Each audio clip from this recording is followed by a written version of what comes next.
ચાલો good morning my dear friends. આજે આપણે જોશું ડીસી શન્ટ મોટરનો સ્પીડ કંટ્રોલ. કેનો સ્પીડ કંટ્રોલ જોશી? ડીસી શન્ટ મોટરનો સ્પીડ કંટ્રોલ. ચાલો ડીસી શન્ટ મોટરનો સ્પીડ કંટ્રોલ મારે જોવો છે. ડીસી શન્ટ મોટરનો સ્પીડ કંટ્રોલ. ડીસી શન્ટ મોટરના વોલ્ટેજનું ઇક્વેશન શું હતું? બેક ઈએમએફની વોલ્ટેજનું ઇક્વેશન શું હતું? તમે કહેશો sir V is equal to Eb plus I A R A. અહીં પ્લસ આવતો તો આઈ એ આર એ. આ ઇક્વેશન હતું આપણું ડીસી શન્ટ મોટરના સ્પીડ કંટ્રોલનું equation. V is equal to Eb plus I A R A. આ ઇક્વેશન આપણું હતું. હવે મને કહો કે અહીંથી બેક ઈએમએફ કેના ઉપર ડિપેન્ડ રહેતો હતો? આપણે આગળ જોઈ ગયા બેક ઈએમએફ કેના ઉપર ડિપેન્ડ રહેતો હતો. તો સર તમે કહેશો બેક ઈએમએફ મારો ડિપેન્ડ રહેતો હતો ફાઈ અને એન ઉપર. જ્યાં ફાઈ છે એ શું છે? ફ્લક્સ છે. એન શું છે? મારી સ્પીડ છે. હવે મારે સ્પીડનો જ કંટ્રોલ કરવો છે. રેડી? તો હવે અમારે આ જે પ્રપોઝનાલિટી કોન્સ્ટન્ટ હટાવું, મેં તમને ઓહમના લોમાં કીધું હતું કે મારે પ્રપોઝનાલિટી કોન્સ્ટન્ટ હટાવવું હોય મારે કોઈ કોન્સ્ટન્ટ એપ્લાય કરવો પડે. તો ઈબી ઇઝ ઇક્વલ ટુ કે કોન્સ્ટન્ટનો કે લઈ લીધો ફાઈ એન. આ મેં આમાં એપ્લાય કરી દીધું. આ કિંમત આ ઇક્વેશન નંબર 2 મળ્યું, આ મારું ઇક્વેશન નંબર 1 મળ્યું. આ ઇક્વેશન નંબર 2 ની વેલ્યુ આ ઇક્વેશન નંબર 1 માં હું મૂકી દઈશ તો શું થશે? તો ભાઈ ઇક્વેશન નંબર 1 માં તમે વેલ્યુ મૂકો તો કે ઈબી ની જગ્યાએ કે ફાઈ એન મૂકી દીધું પ્લસ આઈ એ આર એ. હવે આ ઇક્વેશન માંથી તમે એન ને સૂત્રનો કરતા બનાવો. કે ને એન ને સૂત્રનો કરતા બનાવો તો શું થશે? આ તમારું આઈ એ આર એ આ બાજુ આવી જશે. વી આ પ્લસ છે તો આ બાજુ માઇનસ આઈ એ આર એ આવી ગયું. બરાબર? ઇઝ ઇક્વલ ટુ કે ફાઈ એન આવી ગયું. હવે આ કે ફાઈ તમારે નીચે ભાગાકારમાં વહી જશે, ગુણાકારમાં હે તો V minus I A R A upon K phi that is equal to N. આ તમને સ્પીડ મળી ગઈ, ડીસી મોટરના સ્પીડ મળી ગઈ. આ એન તમને શું મળી ગયું? ડીસી મોટરની સ્પીડ છે એ મળી ગઈ. એન શું મળી ગયું આપણને? ડીસી મોટરની સ્પીડ છે એ મળી ગઈ. કેટલી સ્પીડથી રન થાય એ. હવે તમે અહીંથી જો ડીસી મોટરની સ્પીડ કેના ઉપર આધાર રાખે છે? સપ્લાય વોલ્ટેજ ઉપર આધાર રાખે છે, આર્મેચરના રેઝિસ્ટન્સ ઉપર આધાર રાખે છે અને ફિલ્ડ ઉપર આધાર રાખે છે. અહીં ફ્લક્સ છે એટલે ફિલ્ડ ઉપર આધાર રાખે છે, વોલ્ટેજ છે એટલે સપ્લાય વોલ્ટેજ ઉપર આધાર રાખે છે અને રેઝિસ્ટન્સ છે એટલે આર્મેચરના રેઝિસ્ટન્સ ઉપર આધાર રાખે છે. તો 3 ઉપર આધાર રાખે છે. તો ત્રણેયનો કંટ્રોલ કરીને આપણે છે ડીસી મોટરનો સ્પીડ કંટ્રોલ કરી શકીએ છીએ. પહેલું આપણે કરીએ તો આર્મેચરનો રેઝિસ્ટન્સમાં ફેરફાર કરીને કરી શકીએ, બીજું સપ્લાય વોલ્ટેજમાં ફેરફાર કરીને કરી શકીએ, ત્રીજું છે એ ફિલ્ડના ફ્લક્સમાં ફેરફાર કરીને કરી શકીએ. તો હવે આપણે પહેલા કઈ મેથડથી સ્પીડ કંટ્રોલ કરશું? તો પહેલો તો આર્મેચરમાં રેઝિસ્ટન્સ ફેરફાર કરીને, આર્મેચરમાં રેઝિસ્ટન્સમાં ફેરફાર કરીને. બરાબર? બીજું કેમાં ફેરફાર કરીને કરી શકીએ? આર્મેચરનો રેઝિસ્ટન્સ થઈ ગયો તો કે ભાઈ ફિલ્ડમાં ફેરફાર કરીને, ફિલ્ડમાં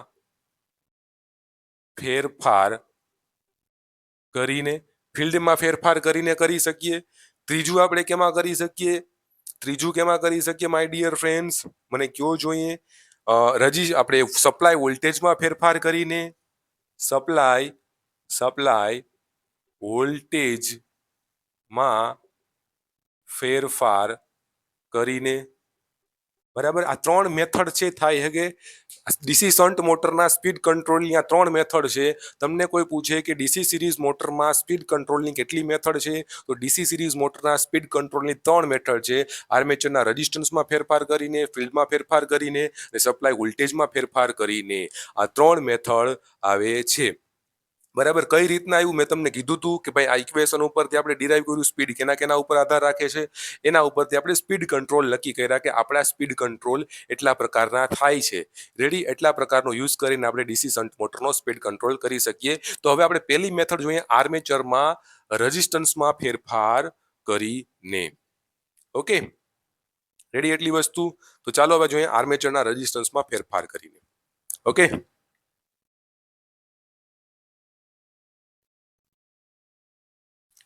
ચાલો આપણે હવે જોઈએ આર્મેચરના રેઝિસ્ટન્સમાં ફેરફાર કરીને કઈ રીતના થાય છે.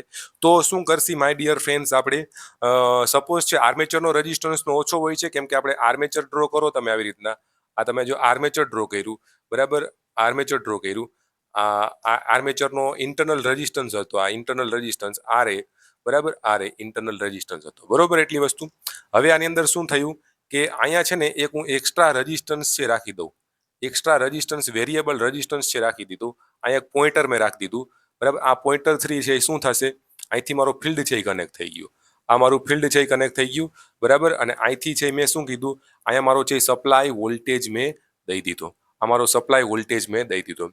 હવે શું થશે માય ડિયર ફ્રેન્ડ્સ કે અહીંની મેં વોલ્ટેજ દીધું, આ મારી ફિલ્ડ છે, ફિલ્ડ છે. હવે આ રેઝિસ્ટન્સમાં ફેરફાર, આ રેઝિસ્ટન્સની વેલ્યુ વધારે રાખી, આ રેઝિસ્ટન્સની વેલ્યુ વધારે રાખી તો મારી સ્પીડ ઓછી થશે, આ રેઝિસ્ટન્સની વેલ્યુ ઓછી રાખી તો મારી આની સ્પીડ વધશે. તો આર્મેચરના રેઝિસ્ટન્સમાં ફેરફાર કરીને આવી રીતના આપણે સ્પીડ કંટ્રોલ કરી શકીએ કે આ રેઝિસ્ટન્સમાં ફેરફાર કરીને આ રેઝિસ્ટન્સની વેલ્યુ વધારે રાખશો તો સ્પીડ ઓછી થશે, આ રેઝિસ્ટન્સની વેલ્યુ ઘટાડે રાખશો તો સ્પીડ વધશે. આ સિમ્પલ છે, આર્મેચરના રેઝિસ્ટન્સમાં ફેરફાર કરીને આપણે સ્પીડ કંટ્રોલ કરી શકીએ. ઓકે,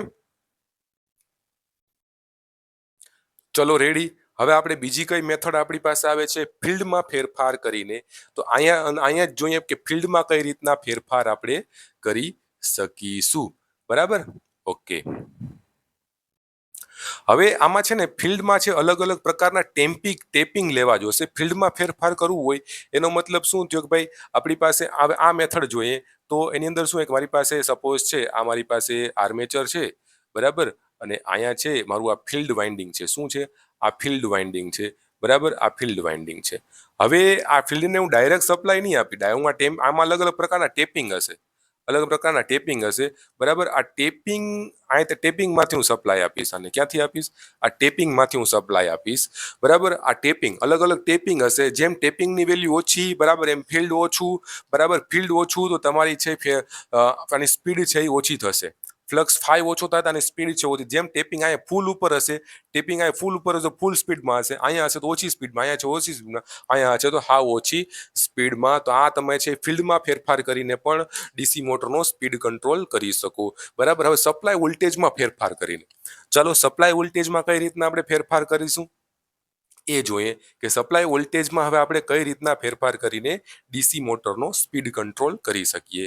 તો ચલો ડીસી શન્ટ મોટરનો સપોઝ છે આપણું આર્મેચર છે, બરાબર. આ આર્મેચર, અહીંયા છે ફિલ્ડ વાઇન્ડિંગ, બરાબર, આ બે છે આવી ગયા. પછી આ આપણો સપ્લાય વોલ્ટેજ, તો સપ્લાય વોલ્ટેજમાં રેઝિસ્ટન્સ કનેક્ટ કરી દઈશ, અમારો વોલ્ટેજ થઈ ગયો, બરાબર. તો અમારો વોલ્ટેજ થઈ ગયો, સપ્લાય વોલ્ટેજમાં રેઝિસ્ટન્સ કનેક્ટ કરી દીધો. વેરિયેબલ રેઝિસ્ટન્સ અહીંયા તમે કનેક્ટ કરી શકો સપ્લાય વોલ્ટેજમાં, આવી રીતના વેરિયેબલ રેઝિસ્ટન્સ કનેક્ટ કરી દીધો. આ રેઝિસ્ટન્સનો ઓછો વધતો કરી સપ્લાય વોલ્ટેજ તમે ઓછો અને વધારે કરી શકો છો.